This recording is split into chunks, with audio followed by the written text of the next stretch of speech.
Hello my dear friends, एक बार फिर से बहुत बहुत स्वागत है आप सभी का हमारे study channel super jump point में। डियर फ्रेंड्स, आज की इस चैप्टर 2 के लेक्चर फर्स्ट की वीडियो में हम पढ़ेंगे ट्रांसमिशन एंड डिस्ट्रीब्यूशन लाइंस के बारे में।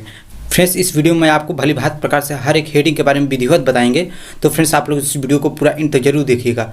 तो चलिए माय डियर फ्रेंड्स, सबसे पहले हम जान लेते हैं कि ट्रांसमिशन एंड डिस्ट्रीब्यूशन लाइन क्या होता है। यानी कि माय डियर फ्रेंड्स, हम अपने घरों में जो बिजली यूज करते हैं वो बिजली हमारे घरों तक कैसे आती है। डियर फ्रेंड्स, यहाँ पर हमारा ट्रांसमिशन एंड डिस्ट्रीब्यूशन का मतलब जहाँ पर बिजली का उत्पादन होता है, जहाँ पर बिजली जनरेट किया जाता है, वहाँ से लेकर हमारे आपके घरों तक जहाँ पर उपभोक्ता की डिमांड होती है वहाँ तक हमारी जो लाइन होती है उसे कहते हैं ट्रांसमिशन एंड डिस्ट्रीब्यूशन लाइन। ठीक है फ्रेंड्स, तो माय डियर फ्रेंड्स ये हो गया हमारा ट्रांसमिशन एंड डिस्ट्रीब्यूशन। तो चलिए माय डियर फ्रेंड्स, हम आपको फिगर के माध्यम से समझाते हैं। सर, यहाँ पर आप लोग इस वाले फिगर में देख पा रहे होंगे, यहाँ से ये देखिए पावर प्लांट जनरेटिंग, यहाँ से हमारी जो है बिजली का उत्पादन किया जाता है। ठीक है, फिर यहाँ पर आपका देखिए ट्रांसफार्मर स्टेप अप वोल्टेज के लिए, फिर यहाँ से हमारा transmission line carry electricity long distance, ये देखिए ये हमारा ट्रांसमिशन लाइन हो गया। फिर यहाँ से आप देख सकते हैं ये हमारा डिस्ट्रीब्यूशन लाइन हो गया। ठीक है, इस ट्रांसफार्मर से हमारा इस टावर तक जो हमारी बिजली पहुँचती है वो हमारा ट्रांसमिशन लाइन के द्वारा पहुँचती है। स्टेप अप वोल्टेज के लिए ट्रांसफार्मर देखने को मिल जाएगा, यहाँ पर स्टेप डाउन करने के लिए ट्रांसफार्मर देखने को मिल जाएगा। ठीक है फ्रेंड्स, फिर यहाँ से जो हमारी बिजली रहती है यहाँ से डिस्ट्रीब्यूट होती है। यहाँ से आप जैसा कि देख पा रहे हैं ये हमारा इस ट्रांसफार्मर से हमारा छोटे छोटे जो खंभों में जाता है वहाँ से हमारी जो लाइन रहती है वो डिस्ट्रीब्यूट हो जाती है। ठीक है, इसी प्रकार से हमारा जो बिजली होता है हमारे घरों तक पहुँचता है। ठीक है, यहाँ से जैसा कि आप लोग देख पा रहे हैं ये हमारा होम हो गया। तो my dear friends, I hope आप लोग समझ गए होंगे कि ट्रांसमिशन एंड डिस्ट्रीब्यूशन लाइन्स क्या होता है। कि एक बार चलिए हम आपको फिर समझा देते हैं। यहाँ से आप देख सकते हैं भाई, यहाँ पर बिजली उत्पादन किया जाता है, फिर यहाँ पर हमारा स्टेप अप वोल्टेज ट्रांसफार्मर लगाया जाता है। फिर यहाँ से इस ट्रांसफार्मर से ये जो हमारा टावर दिखाई दे रहा है यहाँ से जो इसकी दूरी होती है ये हमारा ट्रांसमिशन लाइन के द्वारा भेजा जाता है टावर तक। ठीक है, फिर यहाँ पर हमारा स्टेप डाउन वोल्टेज ट्रांसफार्मर लगाया होता है। फिर यहाँ से इसी वोल्टेज डाउन ट्रांसफार्मर से हमारे जो छोटे छोटे खंभे होते हैं वो हमारे डिस्ट्रीब्यूशन लाइन के द्वारा हमारे घर तक बिजली पहुँचती है। ठीक है डियर फ्रेंड्स, तो डियर फ्रेंड्स यहाँ पर ट्रांसमिशन मतलब ट्रांसमिट करना और डिस्ट्रीब्यूशन मतलब डिस्ट्रीब्यूट करना। ठीक है, यानी कि जो हमारी बिजली आती है उसे सबसे पहले ट्रांसमिट किया जाता है, फिर इसके बाद हमारा छोटे ट्रांसफार्मर से होता हुआ हमारे घरों तक डिस्ट्रीब्यूट किया जाता है। तो चलिए माय डियर फ्रेंड्स, अब हम चलते हैं अपने सिलेबस की तरफ और हम जान लेते हैं कि कौन कौन से टॉपिक हमें पढ़ने हैं। जैसे माय डियर फ्रेंड्स आप लोग यहाँ पर देख पा रहे हैं, मैं अपने सिलेबस पे आ गया हूँ। यहाँ से आप देख सकते हैं हमारा जो फर्स्ट चैप्टर की लेक्चर वीडियो वो हमारा समाप्त हो गया। यहाँ पर हमारा जो सेकंड चैप्टर है वो है हमारा installation transmission and distribution line, यानी कि ट्रांसमिशन एंड डिस्ट्रीब्यूशन लाइन्स का इंस्टॉलेशन किस प्रकार से किया जाता है उसके बारे में हमको यहाँ पर विस्तार से पढ़ना है। तो फ्रेंड्स, यहाँ पर हमारा जो फर्स्ट हेडिंग है इरेक्शन ऑफ स्टील स्ट्रक्चर, यानी कि इस्पात के टावर को किस प्रकार से खड़ा किया जाता है, कनेक्टिंग जंपर्स को किस प्रकार से कनेक्ट किया जाता है, उन्हीं सब के बारे में यहाँ पर पढ़ना है। चलिए डियर फ्रेंड्स, हम अपने डायरेक्ट हेडिंग पर चलते हैं और आपको बताते हैं एक एक करके। डियर फ्रेंड्स, यहाँ पर हमारा जो फर्स्ट चैप्टर दिया गया है संस्थापन यानी कि इंस्टॉलेशन। ठीक है, चलिए डियर फ्रेंड्स, अब हम जान लेते हैं कि what is means of electrical installation, यानी कि इंस्टॉलेशन क्या होता है उसके बारे में चलिए यहाँ पर हम जान लेते हैं।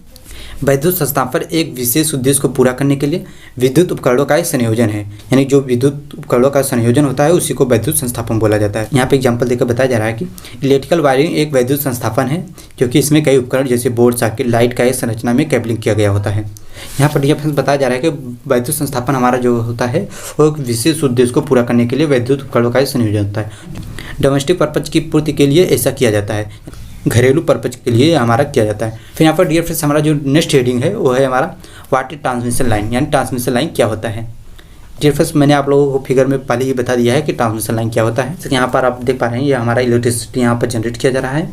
ठीक है, फिर यहाँ से हमारा स्टेप अप वोल्टेज ट्रांसफार्मर के द्वारा हमारा जो टावर तक बिजली जाती है वो हमारा ट्रांसमिशन लाइन के द्वारा ही जाती है। ठीक है, यहाँ से ये जो लाइन दिखाई दे रही है ये हमारा ट्रांसमिशन लाइन होता है। ठीक है, तो यहाँ पर जो लिखा गया है चलिए इसके बारे में हम जान लेते हैं। फ्रेंड्स, यहाँ पर आप लोग ध्यान दीजिए कि ये जो लाइन बना होता है ये कंडक्टर का बना होता है जो कि इलेक्ट्रिक पावर को जनरेटिंग सब स्टेशन से कंज्यूमर के डिस्ट्रीब्यूट पॉइंट तक पहुँचाता है। यह लाइन वोल्टेज और करंट के वेवफॉर्म को एक एंड से दूसरे एंड तक ट्रांसमिट करता है।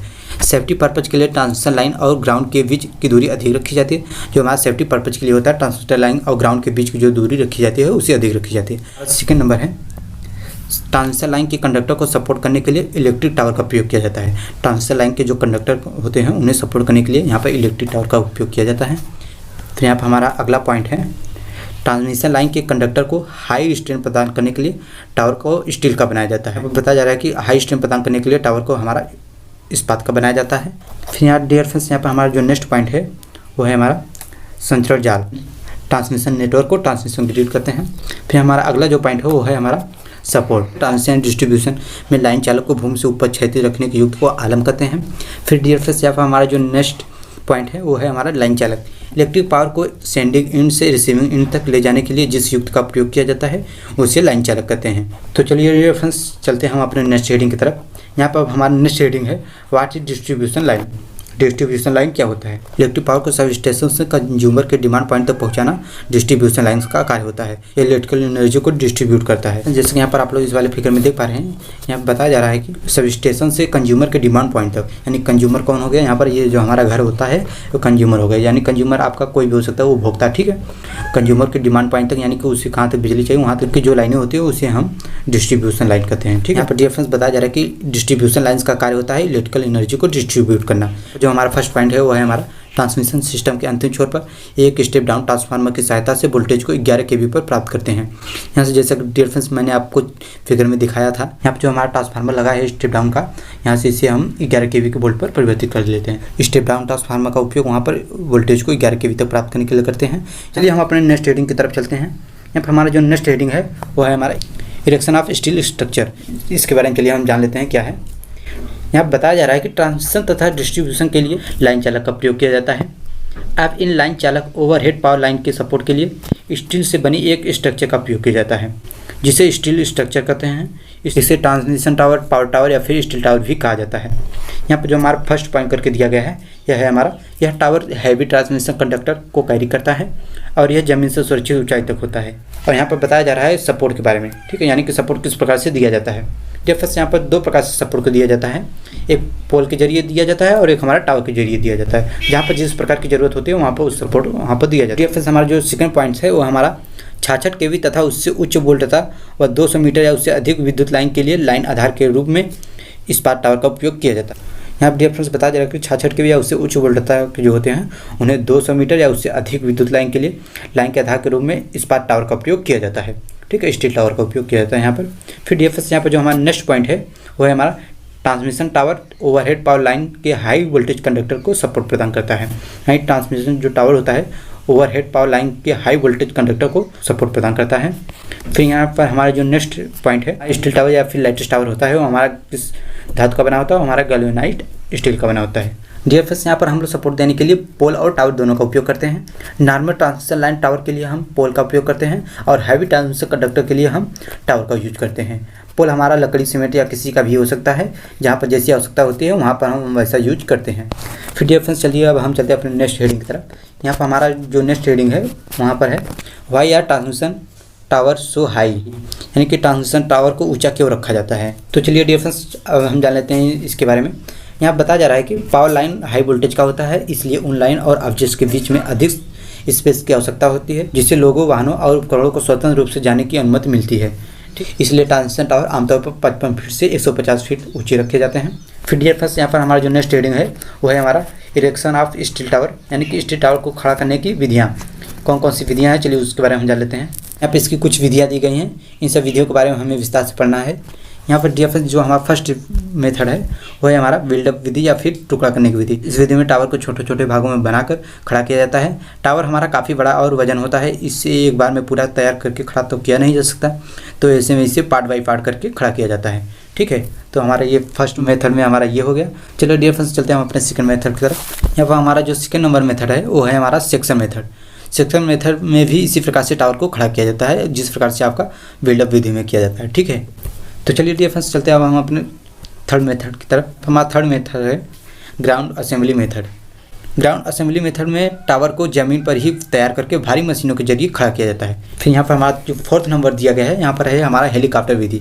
डीएफएस यहाँ पर हेलीकॉप्टर विधि का उपयोग हम दूर दराज के इलाकों में टावर्स को लगाने के लिए उपयोग करते हैं, जैसा कि हमारे पहाड़ी क्षेत्रों में हो गया, जहाँ पर गाड़ी मोटरों द्वारा टावर्स के सामान को नहीं पहुँचाया जा सकता, वहाँ पर यूज करते हैं। इसमें हेलीकॉप्टर के जरिए थोड़े थोड़े पास को ले जाकर और वहाँ पर लगे इंजीनियर वर्कर के द्वारा पार्ट को नट पुल के जरिए कस के तैयार कर दिया जाता है। तो हमारे डीएफएस ये रहा हमारे हेलीकॉप्टर विधि। तो चलिए हमारे डीएफएस अब हम जान लेते हैं इन सब विधियों के बारे में विस्तार से। यहाँ पर हमारा जो फर्स्ट नंबर विधि है बिल्डअप मेथड। ठीक है, buildup method for transmission tower, erection. बताया जा रहा है कि इस विधि का प्रयोग भारत में 66 kV, 132 kV, 220 kV तथा 400 kV ट्रांसमिशन लाइन टावर को खड़ा करने में होता है। इस विधि के कुछ लाभ हैं। यहाँ पर हमारा फर्स्ट पॉइंट है, टावर मटेरियल का ट्रांसपोर्टेशन सस्ता होता है। सेकेंड पॉइंट है हमारा, इसमें किसी प्रकार की मशीनरी जैसे क्रेन आदि की कोई आवश्यकता नहीं होती है। इसमें बताया जाता है कि इसमें किसी भी प्रकार की मशीन, क्रेन किसी की भी जरूरत नहीं पड़ती है। ठीक है। फिर यहाँ पर हमारा थर्ड पॉइंट है, टावर निर्माण का कार्य किसी भी प्रकार से भूभाग तथा पूरे वर्ष किया जा सकता है। यानी जो हमारा टावर निर्माण का कार्य रहता है इस प्रकार की विधि में हमारे किसी भी भूभाग पर यानी कहीं भी अब पूरे वर्ष किया जा सकता है। ये नहीं है कि आपका ये ठंड में हो, गर्मी में हो, बरसात में हो, पूरे वर्ष ये किया जा सकता है। ठीक है। फिर यहाँ पर हमारा जो नेक्स्ट पॉइंट है वो है हमारा, इस विधि में श्रमिक सस्ते दर पर उपलब्ध हो जाते हैं। इस विधि में टावर को अलग अलग भागों को जोड़कर टावर को निर्माण किया जाता है। यहाँ पर बताया जा रहा है कि इस विधि में जो हमारे श्रमिक होते हैं वो सस्ते दर पर उपलब्ध हो जाते हैं। इस विधि में टावर को अलग अलग भाग को जोड़कर टावर को निर्माण किया जाता है। समय को बचाने के लिए टावर मटेरियल को इरेक्शन के अकॉर्डिंग सीक्वेंस में रख दिया जाता है। जिस प्रकार से आपको टावर खड़ा करना रहता है उसी की सीक्वेंस में मटेरियल को रख दिया जाता है टावर को, ताकि खड़ा करने में टाइम की बचत हो। बताया जा रहा है कि इरेक्शन नीचे से ऊपर की ओर बढ़ता है, यानी कि जो हमारा इरेक्शन रहता है नीचे से ऊपर की ओर बढ़ता है, यह नहीं कि ऊपर से नीचे की ओर। ठीक है। फिर यहाँ पर बताया जा रहा है कि टावर का फोरमेन लेग सबसे पहले इरेक्ट किया जाता है, यानी कि जो टावर का 4 पार्ट होता है, ठीक है, उससे सबसे पहले खड़ा किया जाता है। डियर फ्रेंड्स, जैसा कि आप लोग इस वाली फिगर में देख पा रहे हैं, यहाँ पर देखिए ये हमारा टावर, इसके जो 4 लेग रहते हैं इसे सबसे पहले खड़ा किया जाता है। ठीक है। यहाँ पर हमारा ये फर्स्ट लेग हो गया, ये सेकेंड, ये थर्ड और ये हमारा यहाँ पर लास्ट साइड में ये हमारा फोर्थ लेग हो गया। ठीक है। यानी इन चारों लेग को सबसे पहले इरेक्ट किया जाता है। और इसमें जो मैंने बताया था कि आपको पार्ट बाय पार्ट करके इसमें खड़ा किया जाता है, इसमें श्रमिकों की जरूरत पड़ती है। यहाँ सब जैसा कि आप लोग देख पा रहे हैं, इसमें थोड़े थोड़े पार्ट को जिस प्रकार की जहाँ पर आवश्यकता होती है उस प्रकार से खड़ा किया जाता है। ठीक है। यहाँ से आप देख सकते हैं, थोड़ा पार्ट यहाँ पर बनाकर यहाँ पर ऐसे करके थोड़ा थोड़ा करके इस को खड़ा किया जाता है। टावर का 4 मेन लेग सबसे पहले इरेक्ट किया जाता है। अब टावर को अलग अलग भागों को भी उठाया जाता है। श्रमिक टावर को ऊपर चढ़ाकर टावर को अलग अलग भागों को नट बोल्ट के द्वारा टाइट करते हैं और यह प्रक्रिया तब तक चलता रहता है जब तक कि टावर पूरा खड़ा न हो जाए। यह प्रक्रिया हमारा तब तक जारी रहता है जब तक कि हमारा टावर पूरी तरीके से खड़ा न हो जाए। यहाँ पर हमारा नेक्स्ट पॉइंट है, टावर को उठाने के लिए डेरिक पोल विधि का प्रयोग करते हैं। इस विधि में कई रस्सियों की सहायता से टावर को उठाया जाता है, यानी कि काफ़ी सारे रस्सियों के सहारे से हमारे टावर को उठाया जाता है। ठीक है। तो ये था हमारा बिल्डअप विधि। तो चलिए डियर फ्रेंड्स, चलते हैं हम अपने सेकंड मेथड की तरफ। यहाँ पर हमारा सेकंड मेथड है सेक्शन मेथड। वो है हमारा section method of steel tower erection, यानी सेक्शन मेथड के द्वारा इस्पात टावर को खड़ा करना।